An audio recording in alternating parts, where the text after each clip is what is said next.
नमस्कार विद्यार्थी मित्रांनो. आज आपण या व्हिडिओमध्ये पोलीस भरती सराव प्रश्नपत्रिका पाहत आहोत. हा आपला 7वा व्हिडिओ आहे जो आपण पोलीस भरतीवरती घेत आहोत. या व्हिडिओमध्ये आपण पोलीस भरतीसाठी महत्त्वाचे असणारे 20 प्रश्न या ठिकाणी पाहणार आहोत. यामध्ये पोलीस भरती प्रिव्हियस क्वेश्चन पेपर आणि चालू घडामोडीवरील महत्त्वाचे काही प्रश्न घेणार आहोत. त्यामुळे आपल्याला या व्हिडिओची जर PDF डाउनलोड करायची असेल तर आपलं टेलिग्राम चॅनल आहे पहा मराठी नोकरी या नावानं, त्याला जाऊन जॉईन करा. त्याची लिंक मी तुम्हाला डिस्क्रिप्शनमध्ये दिलेली आहे. सोबतच आपलं WhatsApp चॅनल देखील आहे, त्याची देखील लिंक मी तुम्हाला डिस्क्रिप्शनमध्ये देत आहे.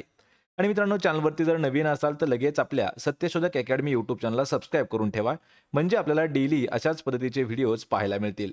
चला तर व्हिडिओला सुरुवात करूया. तर पहा, आपला प्रश्न पहिला आहे, महाराष्ट्रातील खालीलपैकी कोणता जिल्हा केळी उत्पादनामध्ये पहिल्या क्रमांकावरती आहे?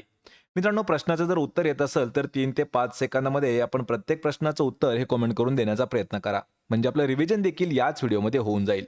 महाराष्ट्रातील कोणता जिल्हा आहे की जो केळी उत्पादनामध्ये पहिल्या क्रमांकावरती आहे? या प्रश्नाचं उत्तर आहे ऑप्शन क्रमांक 4. तर जळगाव हा जो जिल्हा आहे हा केळी उत्पादनामध्ये राज्यातील सर्वात अग्रेसर असणारा जिल्हा आहे. पर्याय क्रमांक 4 आपलं या ठिकाणी योग्य उत्तर होईल. यानंतरचा प्रश्न आहे, खालील वाक्यातील कर्म शोधा. आपल्याला मित्रांनो, मराठी व्याकरण हे जे आहे हे प्रत्येक स्पर्धा परीक्षेसाठी खूप महत्त्वाचा घटक असतो आणि या व्हिडिओमध्ये आपण महत्त्वाचे असणारे 5 ते 6 मराठी व्याकरणावरती प्रश्न घेतलेले आहेत. सोबतच आपण चालू घडामोडी सुद्धा प्रश्न घेतलेले आहेत. वाक्य पहा, त्याला अंधारात रस्त्यांची नावे नीट दिसत नव्हती. या वाक्यामधील आपल्याला काय करायचंय की कर्म शोधायचं आहे. लक्षात ठेवा मित्रांनो, कर्म काय असतं किंवा कर्म कसं शोधलं जातं हे लक्षात ठेवा. वाक्यातील कर्म काय येणार आहे? तर कर्म येणार आहे यामध्ये ऑप्शन क्रमांक 2. तर नावे हा शब्द कर्म असणार आहे. या ठिकाणी कर्म आहे नावे. क्रियापदाने दाखवलेली क्रिया ज्याच्यावर घडते ते त्या वाक्यामधील कर्म असतं. म्हणजेच काय? योग्य उत्तर होईल आपलं पर्याय क्रमांक 2. यानंतरचा प्रश्न आहे, कोणत्या शस्त्राला महाराष्ट्र राज्याचे राज्यशस्त्र म्हणून जाहीर करण्यात आलेले आहे? हा देखील प्रश्न करंट अफेअर्स 2024 वरचा इम्पॉर्टंट असा प्रश्न आहे. खालीलपैकी असं कोणतं शस्त्र आहे की त्या शस्त्राला महाराष्ट्र राज्याचं राज्यशस्त्र म्हणून घोषित केलं आहे? हा प्रश्न आपण कम्युनिटीमध्ये पोस्ट केला होता, तर त्या ठिकाणी जवळपास 26% विद्यार्थी सांगत होते की वाघनखं. तर लक्षात ठेवा मित्रांनो, राज्यशास्त्र जे आहे शस्त्र जे आहे ते आहे दांडपट्टा. पर्याय क्रमांक 2 आपलं या ठिकाणी योग्य उत्तर होणार आहे. यानंतरचा प्रश्न आहे, महाराष्ट्रातील कोयना वन्यजीव अभयारण्य खालीलपैकी कोणत्या जिल्ह्यात स्थित आहे? कोयना वन्यजीव अभयारण्य कोणत्या जिल्ह्यामध्ये स्थित आहे? आपण लवकरच एक व्हिडिओ घेणार आहोत, त्यामध्ये महाराष्ट्रातील जेवढे काही महत्त्वाचे प्रश्न आहेत महाराष्ट्र राज्यावरती ते सर्वचे सर्व प्रश्न आपण एकाच व्हिडिओमध्ये घेणार आहोत. जवळपास त्यामध्ये 100 पेक्षा जास्त हे महाराष्ट्रावर आधारित आणि परीक्षेला विचारलेले प्रश्न असणार आहेत. कोयना वन्यजीव अभयारण्य कोणत्या जिल्ह्यामध्ये आहे? तर तो जिल्हा येतो ऑप्शन क्रमांक 1. तर सातारा या जिल्ह्यामध्ये आहे. पर्याय 1 आपलं उत्तर होईल. त्यानंतरचा प्रश्न आहे, सम्राट अशोकाच्या काळात खोदलेल्या लेण्यांपैकी बराबर ही लेणी सध्याच्या कोणत्या राज्यामध्ये स्थित आहे? पहा, अशोक सम्राटाच्या काळामध्ये खोदलेली एक लेणी होती, तिचं नाव होतं बराबर लेणी. तर ही लेणी सध्या कोणत्या राज्यामध्ये येते? आणि ही येते पहा ऑप्शन क्रमांक 3. तर बिहार या राज्यामध्ये. पर्याय क्रमांक 3 आपलं या ठिकाणी योग्य उत्तर होईल. त्यानंतरचा प्रश्न आहे, हरिहर, स्त्री पुरुष, कृष्णार्जुन हे कोणत्या समासाचे उदाहरण आहेत? यामध्ये आपल्याला 3 शब्द दिलेले आहेत, हरिहर, स्त्री पुरुष आणि कृष्णार्जुन. तर यांचे समासाचे हे कोणत्या उदाहरण आहेत? तर हे जे आहेत तर हे द्वंद्व समासाचे उदाहरण आहेत. लक्षात ठेवा, पर्याय क्रमांक 2 आपलं या ठिकाणी योग्य उत्तर होणार आहे. यामध्ये आपण पॉइंट पाहणार आहोत, द्वंद्व समास म्हणजे काय? तर ज्या समासातील दोन्ही पदे अर्थाच्या दृष्टीने महत्त्वपूर्ण असतात म्हणून त्याला द्वंद्व समास असं म्हटलं जातं. उदाहरण घ्यायचं झालं तर पहा, हरिहर शब्द आहे. हरी आणि हर हे दोन्ही जे पदं आहेत हे महत्त्वाचे आहेत. स्त्री पुरुष, त्यामध्ये स्त्री आणि पुरुष दोन्ही पदं महत्त्वाची आहेत. कृष्णार्जुन, कृष्ण आणि अर्जुन हे देखील दोन्ही पदं महत्त्वाची आहेत. म्हणजेच पर्याय क्रमांक 2 आपलं उत्तर होईल. त्यानंतरचा प्रश्न आहे, खालीलपैकी कोणता दिवस जागतिक रंगभूमी दिन म्हणून साजरा केला जातो? पहा, जागतिक रंगभूमी दिन. आणि हा जो प्रश्न आहे अशा पद्धतीचे प्रश्न आपल्याला दिनविशेषामध्ये विचारले जातात आणि एका वर्षाचे पूर्ण दिनविशेष जे आहे ते आपण एका व्हिडिओमध्ये घेतलेले आहेत. त्याची लिंक तुम्हाला मी डिस्क्रिप्शनमध्ये दिलेली आहे. जागतिक रंगभूमी दिवस हा जो आहे हा 27 मार्चला साजरा केला जातो. पर्याय क्रमांक 2 आपलं पर्याय क्रमांक 1 आपलं या ठिकाणी उत्तर होईल. यानंतरचा प्रश्न आहे, चंद्राच्या दक्षिण ध्रुवावर यशस्वीपणे लँडर उतरवणारा जगातील पहिला देश कोणता ठरलेला आहे? हा जो प्रश्न आहे हा 2023 मध्ये विचारण्यात आलेला महत्त्वाचा प्रश्न होता आणि हा 23 मधील करंट अफेअर्सचा प्रश्न होता. पण हा प्रश्न कधीही येऊ शकतो. कारण जगातील पहिला देश असा कोणता ठरला आहे की त्याने चंद्राच्या साऊथ पोलवरती यशस्वीपणे त्यांचं लँडर उतरवलं आहे? तर तो देश आहे पहा, पर्याय क्रमांक 4, तर भारत हा देश. ऑप्शन क्रमांक 4 आपलं योग्य उत्तर होईल. त्यानंतरचा प्रश्न आहे, खालीलपैकी कोणते शहर हिमाचल प्रदेशची दुसरी राजधानी म्हणजेच हिवाळी राजधानी म्हणून घोषित केलेली आहे? प्रश्न महत्वाचा आहे. हिमाचल राज्याची दुसरी राजधानी, त्यालाच अजून एक नाव आहे पहा, हिवाळी राजधानी, ती कोणती आहे? या प्रश्नाचं उत्तर होईल पर्याय क्रमांक 1, तर धर्मशाळा ही जी आहे तर ही HP म्हणजेच हिमाचल प्रदेशाची हिवाळी राजधानी आहे, म्हणजेच दुसरी राजधानी आहे. ऑप्शन क्रमांक 1 आपलं या प्रश्नाचं उत्तर होईल. यानंतरचा प्रश्न आहे, ज्या समासातील पहिले पद संख्या विशेषण असते व त्यावरून समुच्चयाला अर्थ दाखविला जातो त्यास काय म्हणतात? प्रश्न हा देखील इम्पॉर्टंट आहे. मराठी व्याकरणासाठी खूप महत्त्वाचे असणारे हे प्रश्न आहेत.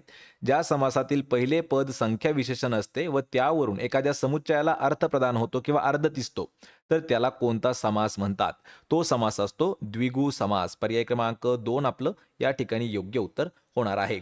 याचे काही पॉइंट्स आहेत पहा. द्विगु समासामध्ये काय असतं? संख्या अधिक नाम म्हणजे त्यांचा जो समूह आहे त्याचा अर्थ प्राप्त होतो. उदाहरणार्थ त्रिमुख, 3 मुखांचा समूह. सप्ताह, 7 दिवसांचा समूह. म्हणजे या ठिकाणी काय होतंय की पहिली संख्या पद जे आहे ते संख्या विशेषण आहे. त्रिमुख म्हणजे काय? 3 आणि सप्ताह म्हणजे काय? तर 7 दिवस. हे जे आहे हे पहिलं संख्या विशेषण आहे आणि त्यावरून एखाद्या समुच्चयाचा अर्थ दिसला जातो. त्याला म्हणतात द्विगु समास. त्यानंतरचा प्रश्न आहे, डायमंड लीग मालिकेतील सुलान स्पर्धेत भालाफेकमध्ये भारताचे नीरज चोप्राने कितवा क्रमांक पटकावला आहे? हा देखील प्रश्न खूप महत्त्वाचा आहे. लुसान स्पर्धेमध्ये भालाफेकमध्ये भारताचा कोण आहे भालाफेकपटू? नीरज चोप्रा याने कितवा क्रमांक मिळवला होता? तर या प्रश्नाचं योग्य उत्तर आहे पहा, ऑप्शन क्रमांक 2, तर दुसरा क्रमांक जो आहे तर तो नीरज चोप्रा यांना मिळालेला होता. कशामध्ये? डायमंड लीगमध्ये. पर्याय क्रमांक 2 आपलं उत्तर होईल. त्यानंतरचा प्रश्न आहे, बाळशास्त्री जांभेकर यांनी मराठी भाषेतील डॅश हे पहिले वर्तमानपत्र सुरू केले. मित्रांनो, आपल्याला यावरती एक प्रश्न विचारला होता. प्रश्न असा विचारला होता, म्हणजे यापूर्वी उत्तर पहा. तर या ठिकाणी उत्तर आहे आपलं पर्याय क्रमांक 4, तर दर्पण हे आपलं उत्तर होईल. पण प्रश्न असा विचारला होता की दर्पण हे वर्तमानपत्र कोणी सुरू केले होते? पण या ठिकाणी अजून एक महत्त्वाचा प्रश्न तयार होतो की मराठी भाषेतील पहिलं वर्तमानपत्र आहे ज्याचं नाव आहे पहा दर्पण आणि याची जी सुरुवात आहे ही बाळशास्त्री जांभेकर यांनी केलेली आहे. ऑप्शन क्रमांक 4 आपलं या ठिकाणी उत्तर होईल. यानंतरचा प्रश्न आहे, दुसऱ्या बाजीराव पेशवाने लॉर्ड वेलस्लीची तैनाती फौज स्वीकारल्यामुळे डॅश 31 डिसेंबर 1802 मध्ये झाला. म्हणजे या ठिकाणी काय आहे, डॅश म्हणण्यापेक्षा एक तह झालेला आहे. तह कधी झाला आहे? 31 डिसेंबर 1802 मध्ये. कशामुळे झाला होता की दुसरा बाजीराव पेशवा आहे याने लॉर्ड वेलस्लीची तैनाती फौज जी आहे ती स्वीकारली होती. त्यामुळे 31 डिसेंबर 1802 मध्ये एक तह झाला होता आणि तो जो तह झाला तो झाला वसईचा तह. ऑप्शन क्रमांक 2 आपलं या प्रश्नाचं उत्तर होणार आहे. यानंतरचा प्रश्न आहे, खालील म्हणीचा अर्थ आपल्याला सांगायचा आहे. या ठिकाणी मन आहे बळी तो कानपिळी या म्हणीचा योग्य अर्थ काय होणार आहे? मित्रांनो, अशाच पद्धतीच्या आपल्याला महत्त्वाच्या असणाऱ्या 200 म्हणी जर पाहायच्या असतील तर त्याची देखील लिंक मी तुम्हाला डिस्क्रिप्शनमध्ये दिली आहे. त्या ठिकाणी जाऊन आपण तो देखील व्हिडिओ पाहून घ्या. बळी तो कानपिळी या म्हणीचा अर्थ काय होतो? तर बलवान मनुष्य किंवा बलवान माणूस इतरांवर हुकूमत गाजवतो, म्हणजेच बळी तो कानपिळी. पर्याय क्रमांक 3 आपलं या प्रश्नाचं उत्तर होईल. तर पहा, या ठिकाणी अजून आपण म्हणी व त्यांचे अर्थ पाहणार आहोत. बळी तो कानपिळी याचा अर्थ काय होतो? बलवान माणूस इतरांवर हुकूमत गाजवतो. बडे बाप का बेटा म्हणजे बापाच्या मोठेपणावर ऐटीत खाणारा मुलगा. बचेंगे तो और भी लढेंगे म्हणजे जगलो तर करूनच दाखवील असा बाणा ठेवणारा. आणि या प्रश्नाचं उत्तर काय होणार आहे पहा, उत्तर होणार आहे पर्याय क्रमांक 3. त्यानंतरचा प्रश्न आहे, महिलांना दरमहा 1,000 रुपये आर्थिक मदत देण्यासाठी कोणत्या राज्याने मुख्यमंत्री महिला सन्मान राशी योजना सुरू केली आहे? प्रत्येक राज्य जे आहे ना मित्रांनो, तर जवळपास आपल्या महाराष्ट्रात ज्याप्रमाणे लाडकी बहीण योजना आहे त्याच प्रमाणात प्रत्येक राज्यामध्ये काही ना काही महिलांसाठी योजना असतात की ज्यांना आर्थिक मदत दिली जाते. तर अशीच एक मदत आहे की महिलांना दर महिन्याला 1,000 रुपये आर्थिक मदत देण्यासाठी कोणत्या राज्याने मुख्यमंत्री महिला सन्मान राशी योजना ही सुरू केली आहे? तर ही केलेली आहे पर्याय क्रमांक 2, तर दिल्ली या शहरामध्ये किंवा दिल्ली या राज्याने. पर्याय क्रमांक 2 आपलं या प्रश्नाचं उत्तर होईल. यानंतरचा प्रश्न आहे, क्रांतीवीर बाबासाहेब सावरकरांची पत्नी येसुबाई सावरकर यांनी देशभक्तीचा प्रसार करण्याच्या उद्देशाने कोणत्या संघाची स्थापना नाशिकमध्ये केली होती? या प्रश्नावरती आपल्याला दोन प्रश्न विचारले जातात. पहिला प्रश्न असा विचारला जातो की येसुबाई सावरकर यांनी कोणत्या संघाची स्थापना केली? तर या प्रश्नाचं योग्य उत्तर आहे ऑप्शन क्रमांक 1, तर आत्मनिष्ठ युवती या संघाची स्थापना जी आहे ही क्रांतीवीर बाबासाहेब सावरकरांच्या ज्या पत्नी होत्या येसुबाई सावरकर यांनी केली होती. दुसरा प्रश्न विचारला जातो की ती कोणत्या ठिकाणी केली? तर लक्षात ठेवायचं आहे, ती नाशिक या ठिकाणी केली होती. पर्याय क्रमांक 1 आपलं या प्रश्नाचं उत्तर आहे. त्यानंतरचा प्रश्न आहे, छत्रपती शिवाजी महाराजांचे जन्मस्थान शिवनेरी हे पुणे जिल्ह्यातील कोणत्या तालुक्यामध्ये स्थित आहे? छत्रपती शिवरायांवरती 3 प्रश्न आपल्याला विचारले जातात. सर्वात पहिला प्रश्न विचारला जातो की छत्रपती शिवाजी महाराजांचा जन्म हा कोणत्या किल्ल्यावरती झाला? तर लक्षात ठेवायचंय, तो जो झाला तो शिवनेरी किल्ल्यावरती झालेला आहे छत्रपती शिवरायांचा जन्म. दुसरा प्रश्न विचारला जातो की कोणत्या जिल्ह्यामध्ये झाला? तर तो झाला होता पुणे जिल्ह्यामध्ये. आणि पुणे जिल्ह्यातील कोणत्या तालुक्यात आहे? तर लक्षात ठेवायचे, जुन्नर या तालुक्यामध्ये आहे पहा शिवनेरी, आणि त्या ठिकाणी छत्रपती शिवरायांचा जन्म झाला होता. वर्ष काय होतं? तर वर्ष होतं 1630. या वर्षी शिवाजी महाराजांचा जन्म झाला होता. या ठिकाणी उत्तर असेल आपलं ऑप्शन क्रमांक 1 जुन्नर.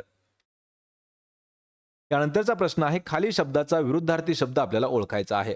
अराजक या ठिकाणी एक शब्द दिला आहे अराजक, याचा आपल्याला विरुद्धार्थी शब्द सांगायचा आहे. उत्तर होईल याचं पर्याय क्रमांक 4, तर सुव्यवस्था. अराजक लक्षात ठेवा, अराजक त्याचा विरुद्धार्थी शब्द आहे सुव्यवस्था. मित्रांनो, पर्याय क्रमांक 4 या प्रश्नाचं उत्तर असणार आहे. या प्रश्नामध्ये अजून आपण काही महत्त्वाचे विरुद्धार्थी शब्द पाहणार आहोत. अराजक सुव्यवस्था, अवडंबर साधेपणा, अमानुष मानवी, अवकृपा कृपा, हे जे आहेत ते महत्त्वाचे असणारे विरुद्धार्थी शब्द आहेत. आणि अशाच पद्धतीचे आपल्याला 200 पेक्षा जास्त विरुद्धार्थी शब्द पाहायचे असतील तर त्याची देखील लिंक मी तुम्हाला डिस्क्रिप्शनमध्ये दिलेली आहे, तो देखील व्हिडिओ जाऊन पाहायचा आहे. त्यानंतरचा प्रश्न आहे, ज्या भागात वार्षिक पर्जन्यमान साधारणपणे 80 सेंटीमीटरपेक्षा कमी असते त्या भागात कोणत्या प्रकारची शेती केली जाते? शेतीचे प्रकार या ठिकाणी आपल्याला विचारला आहे. पण प्रश्न असा विचारलाय की ज्या ठिकाणी किंवा ज्या भागामध्ये किती 80 सेंटीमीटरपेक्षा पाऊस कमी पडतो त्या भागामध्ये कोणत्या प्रकारची शेती होते? तर त्या भागामध्ये लक्षात ठेवा पर्याय क्रमांक 2, तर कोरडवाहू प्रकारची शेती होत असते. ऑप्शन क्रमांक 2 आपलं उत्तर होईल. त्यानंतरचा प्रश्न आहे, 1954 साली नेफा विभागाची निर्मिती झाली. त्याला डॅश साली अरुणाचल प्रदेश असे संबोधण्यात येऊ लागले. आपल्याला यावर प्रश्न अजून एक विचारला जातो की अरुणाचल प्रदेशला जुनं नाव काय होतं? लक्षात ठेवायचे, नेफा या नावानं अरुणाचल प्रदेशला ओळखलं जात होतं. NEFA नेफा. आणि त्याची स्थापना जी आहे ती कधी झाली होती? 1954 या वर्षी. पण या ठिकाणी प्रश्न विचारलाय की त्याला अरुणाचल प्रदेश असं कधीपासून म्हणण्यात येऊ लागलं? तर नेफा यालाच 1972 या वर्षापासून अरुणाचल प्रदेश या नावाने ओळखू जाऊ लागलं. पर्याय क्रमांक 2 आपलं या प्रश्नाचं उत्तर होईल. मित्रांनो, हे आहेत पहा महत्त्वाचे 20 प्रश्न जे आपल्याला पोलीस भरतीसाठी खूप इम्पॉर्टंट असणारे प्रश्न आहेत. या 20 पैकी किती प्रश्नाची उत्तरं देता आली हे मला कमेंट करून नक्की सांगा. व्हिडिओ जर आवडला तर व्हिडिओला लाईक करा, आपल्या मित्रांमध्ये हा व्हिडिओ शेअर करा आणि आपल्या सत्यशोधक अकॅडमी यूट्यूब चॅनलला सबस्क्राईब करून ठेवा.